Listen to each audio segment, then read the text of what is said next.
Well, opening hotel room doors is one way to use your phone. Of course, you can also use it to take your selfies. Thank you, technology. Well, now Susan Sarandon is claiming on Twitter that she and Gina Davis invented the selfie with her iconic photo in the classic film Thelma and Louise. And what a difference a few decades makes. Today, we are posting over 1 million, yes, 1 million selfies a day on social media. So what exactly is the secret to snapping the most flattering selfie? For that, we turn to a professional, photographer Gina Esposito, who takes masterful pics with her camera and her phone too. Welcome. Thanks so much for having me, Rebecca. So you do this both ways. You do it with your, let's be honest, you're probably using this less than you're using your real camera. This is very true, yeah. I actually get that question a lot because obviously we're in a day and age where social media is huge. It's popping up everywhere. And so just kind of some tips and tricks to be able to take the best selfies, really. The most flattering angle is always holding whatever smartphone you're using over your head. It slims out your body. Hold like it up this? right above your brow, a little bit above the brow line. Above the brow line? Absolutely. It just gives a more slimming effect when you're looking down for sure. What else?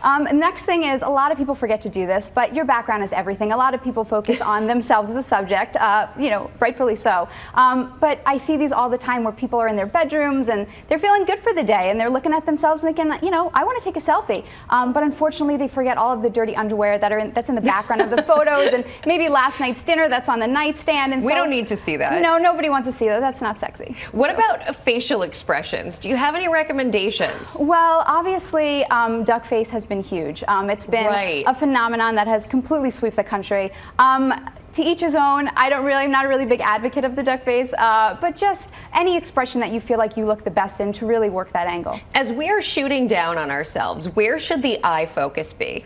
The eye focus, obviously, if you're shooting down, you should be looking in the lens. You shouldn't necessarily be looking at yourself in the reflection of the phone, which so many people do. I see that all the time, right? Yeah, it's a little awkward, and you want to make sure that you're looking in the lens of a phone like you would be if you were using a real camera. How do you feel about people looking off? It's funny to say. I don't think it looks natural. It looks like you're trying a little bit too hard. Just always look direct in the camera, unless you're trying to do one of those cool, smooth photos where you're looking off into the sunset or into the distance. That's pretty much the only time that works. You've probably, as a photographer, taken some of those photos of people looking off into the distance, especially on their wedding day. Oh, it's so huge, yeah. And especially, we just briefly talked about the backgrounds of your selfies, and we could kind of tie that right into photography, specifically weddings. Just making sure that your subject is also a part of your background as well, that they both complement one another. Now that everybody is a professional, and you see this at weddings all the time too, it used to be sometimes people might leave out on the table a disposable camera and say collect a few shots. Now there's weddings where everybody has their phone out the entire time. As a photographer, is that difficult for your business?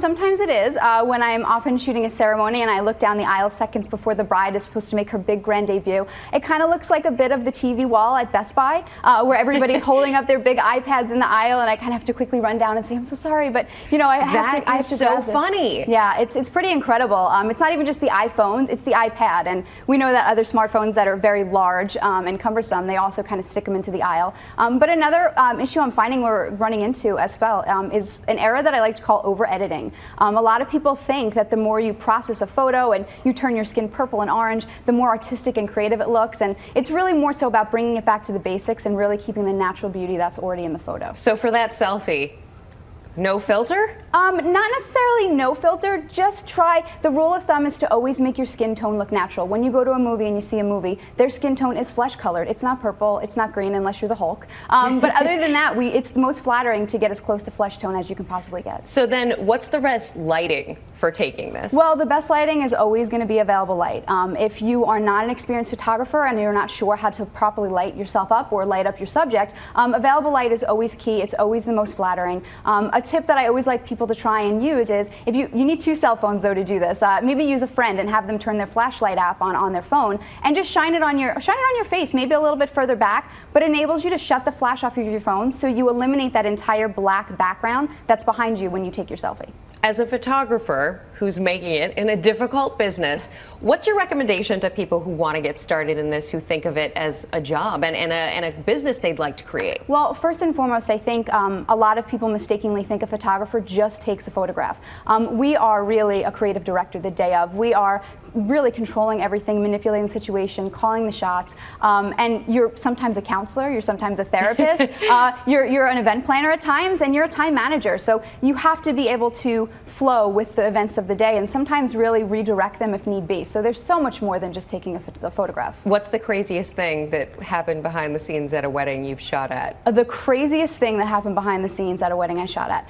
It would probably have to be that the bride and groom decided to, we were at a place, and the bride and groom decided to jump in the fountain at the venue. Obviously, there was probably a little bit of liquid courage involved in that as well.